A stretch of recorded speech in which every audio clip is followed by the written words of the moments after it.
sat here with Dara, the CEO of Uber, and he was quite clear that the 9 million Uber riders won't have their jobs anymore. What's your take on this job disruption point?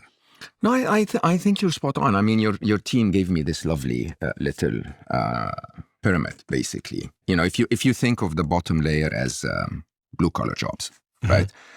More people doing manual work. On top of it, you'll have those, call them knowledge workers, mostly doing mundane jobs, like you said, clicking on a computer or responding to a phone call or whatever. Then you have the middle knowledge workers, jobs that require a bit more intelligence, anything from a paralegal to a financial analyst to all of that. And then, of course, top leadership. And most people think it's going to be starting from the bottom. I don't think it will start from the bottom. Actually, I think blue-collar jobs will stay for a very long time. Right? Give me an example of a blue-collar job for someone else. A carpenter.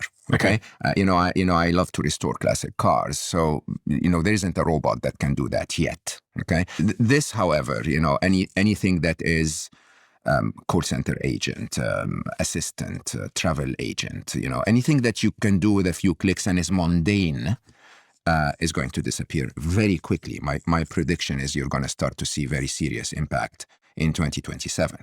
Now, what you had not sensed it before because what we saw was no hiring in that segment. So that what you saw in the last couple of years is that companies were not hiring entry-level jobs anymore. It wasn't job losses yet, but that basically meant the workforce was not growing, right?